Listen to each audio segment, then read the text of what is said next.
Good day everyone, in this video today we have a review on the S-199.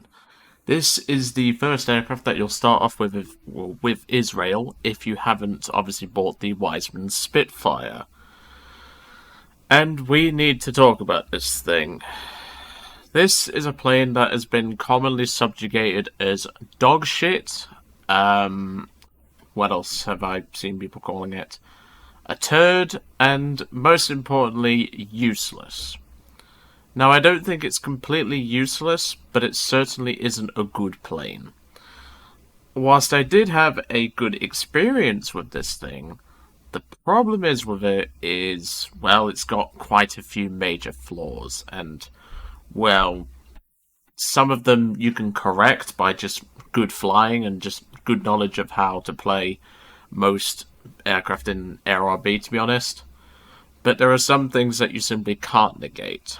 So, first of all, let's cover why this plane has a bad reputation. We're starting off with the engine, which is the Junkers Jumo 211F. This might be familiar to you HE-111 pilots. This has the same engine and same prop as a 111 bomber. Now, of course, if you don't know the full story, to put it simply, the warehouse that was holding all the DB605 engines basically burnt down. So they had a supply of Junkers Jumo 211Fs and decided to put some of those on their fighters, because obviously these fighters didn't have engines at the time. This was best described as a Czechoslovakian bodge job, to put it simply, and it really made the aircraft unwieldy, made it underpowered, and most importantly, really affected its flight performance to the point where they even nicknamed this thing the Mule. Now, of course, when it comes to armament, there is something I'm going to have to ask the viewers for, because I don't actually have a clue. Stock, you come with two 30mm machine guns and two 7.92 MG-70 machine guns. Now, I've never heard of an Avia S-199 carrying these machine guns, so if anyone happens to have any detail on these, please do let me know. But otherwise, I would highly suggest bum rushing the 20mm cannon mods, because trust me, you're going to need them. You don't get the 20mm cannon in the centerline, because obviously the 211F was never designed for that. But otherwise, you get the two Cali machine guns and 135 rounds of cannon in each gun pod, which is more than enough for the majority of matches you're going to be in. Its flight performance and flight characteristics is best described as bricky. It's really heavy, it's not the most powerful, it doesn't get up to speed very well, and requires careful flying in order to make work. It can also carry some bombs, however this is not recommended due to the sheer amount of drag that these bombs produce. It doesn't show yet on the actual stat card of the plane, neither does the cannon pods, but they do massively affect the aircraft's performance. Now, these 70kg bombs, these are heavier and will affect your performance even more, and you don't actually get more explosive. I'm not sure why. I reckon this will be corrected soon, but for the moment, just take the SD50s or the SC50s. It's really your choice. Just don't take the 70s because they are heavier and will affect your flight performance even further than the 50s will. But as I said, don't take bombs unless you're obviously doing ground forces, which, to be honest, if you're using this thing in ground forces with your new Israeli Sherman, I question your decision making. But overall, I had a pleasant experience with it. Had some bad matches, had some good matches, and the match you're going to see today is the second flight of the aircraft. But first of all, before we get into that, we better go take a look at my table to have a look at how I did throughout the Spade. I'll see you all in just a moment. And welcome to my little table.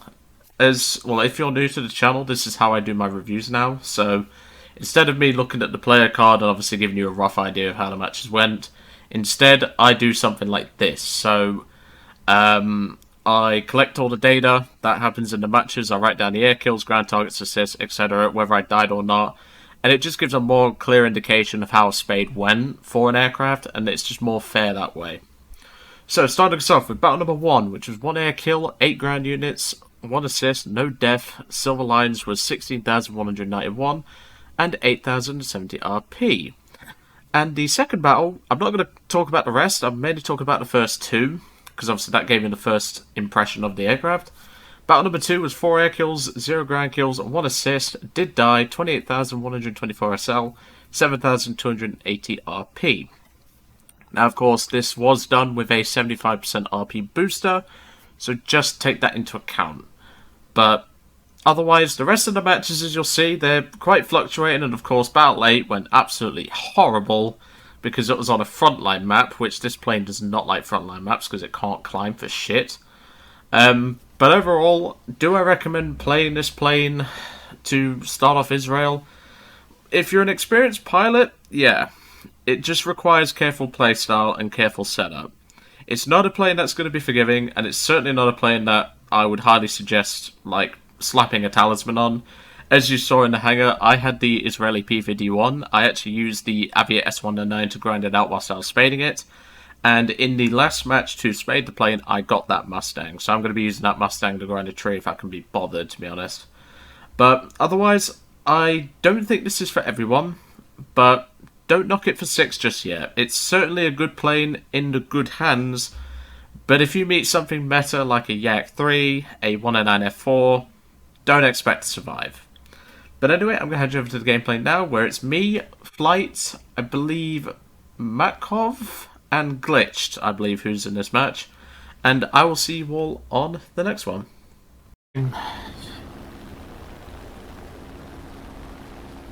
Alright, come here, 217. Is he going for a base bomb or something? No, he's going for the ground there. I think he's going Shit, for the... I got it. No.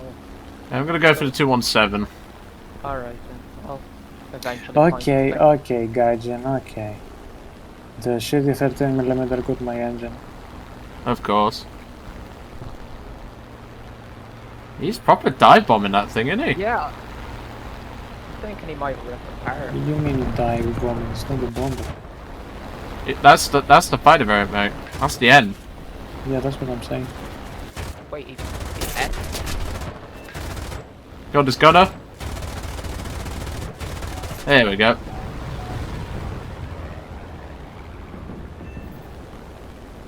He's done for, he ain't putting that out. There we go. I'm gonna move closer to the center and see if I can deal with anything. Let's for real though, against that lot, the only real things I could take on is maybe the IARs. And that's pushing it. There's a IL-2 farming light pillboxes somewhere. I have a feeling he's over here. I'm not sure though. Try your luck against the BV. I would not go near the BV in a MG arm spit. Just no, don't even bother. So now I need to try and find where that IL-2 is. Like I say, I think I have an idea. But like this thing, like it feels like a G10 should, which is fine. I'm used to the G10 airframe because that was arguably my favorite of the G series, other than the G6. The G14 just, I don't know, I just didn't like the G14 all that much.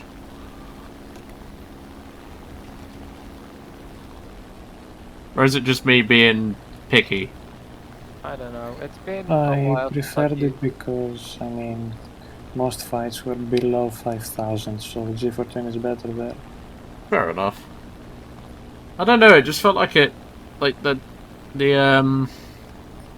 G14 just felt like it lacked compared to the G10 and G6. I'm probably just being picky, but so. Anyway, less about that. Come on, Zero. I really do think he is over there. Oh, you got eaten by a Jap, sir. Yeah, I was in the middle of fighting a Zero. Was you dogfighting the Zero, or was you actually trying to boom and zoom it? I was trying to get him. A little bit of dogfighting, a little bit of boom zooming. I would have had him if I didn't get shot down. I would have had him too if it weren't for that meddling Jap, sir. I'm not sorry for the reference, sir. You should be. I shouldn't be sorry for a Scooby-Doo reference, alright? Speaking of the meddling kids, I better go deal with them. Got an R2001 headed my way, although I don't have the wing cannons, so that's going to be annoying. Does he have the cannon, or is he a CB or something? I don't know.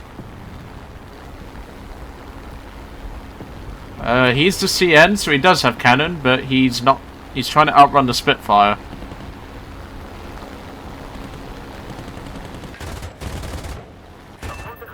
There we go. Yay.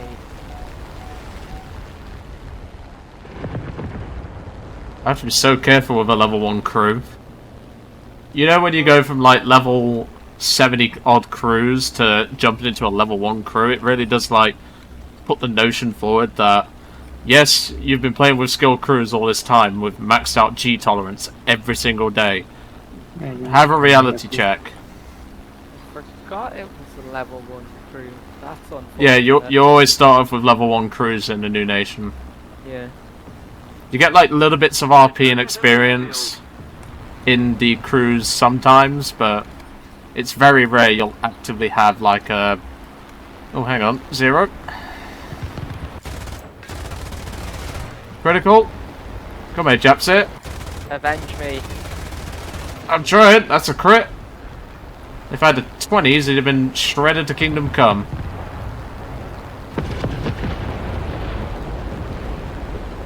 I'm so dead. I've got a pair of IARs. Yeah. I'd say be careful. The IARs arguably turn better than this thing, which is the sad part. And the IARs are not exactly known for a good turn rate. But to be fair, neither is this thing. Oh no, I needed that. Oh. That's... I'm dead anyway, his squad mate's about to finish me. Oh yeah, he is. I want to try and put down the Japs here though. Oh no. Control please! Yes! We got him. Yay! Been avenged. Thank you. Yes, he's done. Still, not a bad run to say I didn't have the cannon. But, like I said, this thing can do some work. Just sometimes you need a bit of luck on your side.